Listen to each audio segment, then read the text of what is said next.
Friend, মায়ের রন্ধনশালা এবং blogger চ্যানেলে আপনাদের সবাইকে স্বাগত।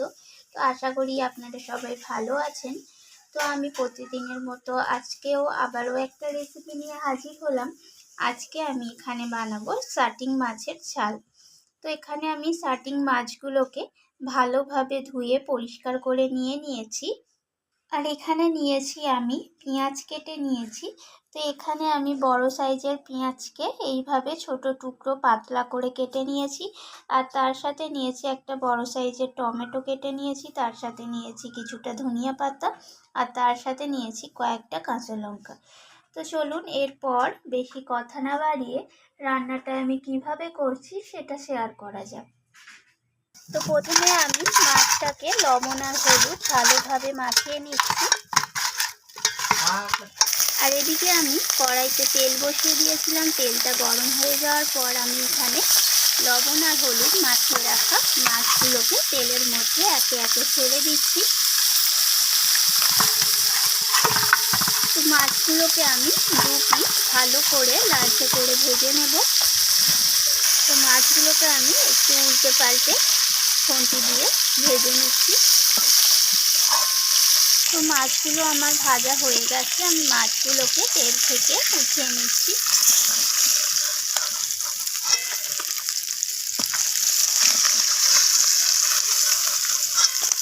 আবারও আমি বাকি মাছগুলো একইভাবে ভেজে নেব।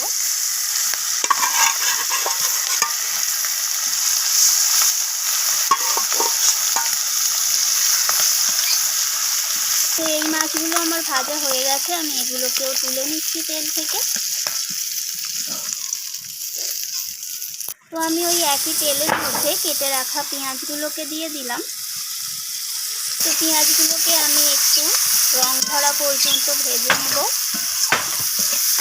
তো পেঁয়াজগুলো এখানে রং ধরে গিয়েছে, আমি এখন দিয়ে দিলাম এখানে কেটে রাখা টমেটোগুলোকে আমি পেঁয়াজের সাথে ভেজে নেব যতক্ষণ না নরম হয়ে আসছে। তো এখানে আমার পেঁয়াজ আর টমেটো দুটোই ভাজা হয়ে গেছে। এখন দিয়ে দিলাম আমি প্রয়োজন মতো হলুদ গুঁড়ো, আর দিয়ে দেবো এখানে ঝাল অনুযায়ী লাল লঙ্কার গুঁড়ো, আর দিয়ে দেবো এখানে জিরে গুঁড়ো।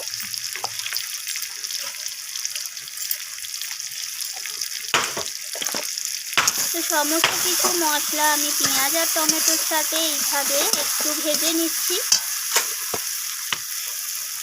আর দিয়ে দেবো এখানে হাফ চামচের মতো আদা বাটা আর হাফ চামচের মতো রসুন বাটা। আবারও সমস্ত কিছু এইভাবে নাড়াচাড়া করে আমি কষিয়ে নিচ্ছি।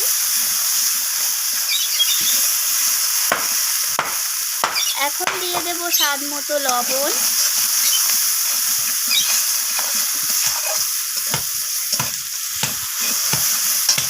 এরপর আমি দিয়ে দেব কয়েকটা কাঁচা লঙ্কা,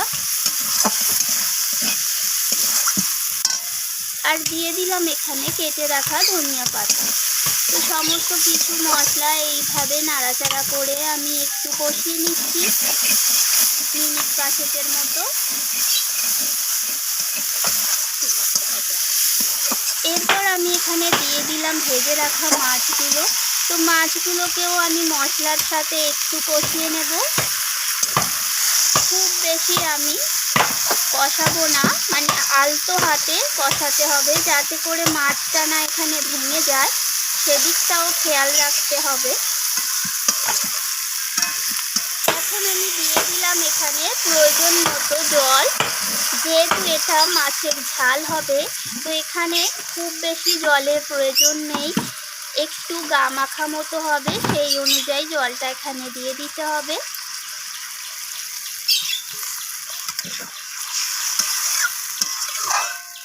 এরপর আমি এটাকে একটু ঢাকা চাপা দিয়ে মিনিট 5-এর মতো রান্না করে নেব, তাহলেই এখানে তৈরি হয়ে যাবে শার্টিং মাছের ঝাল। দেখুন কালারটা অনেকটাই সুন্দর আসতে শুরু করেছে রান্নার পরে, কিন্তু কালারটা ফাইনালি দেখতে পাবেন কতটা দারুণ এসেছে। দেখুন এখানে তৈরি হয়ে গেল শার্টিং মাছের ঝাল। দেখুন তরকারির কালারটা কত দারুণ এসছে। তো তো রান্নাটি কেমন লাগলো অবশ্যই আমাকে জানাবেন। আর ভালো লাগলে লাইক শেয়ার করতে তো ভুলবেন না। তো এইরকম যদি একটা মাছের ঝাল ভাতের সাথে থাকে, কিন্তু এটা দিয়েই সমস্ত ভাত খাওয়া হয়ে যায়। তো বন্ধুরা, আমি আবারও ফিরে আসবো অন্য কোনো রেসিপি নিয়ে। আজকের মতো এইটুকু। তো আমার চ্যানেলটিকে সাবস্ক্রাইব করে চ্যানেলটির পাশে থাকার অনুরোধ রইল। তো আজকের মতো এইটুকু। টাটা বন্ধুরা।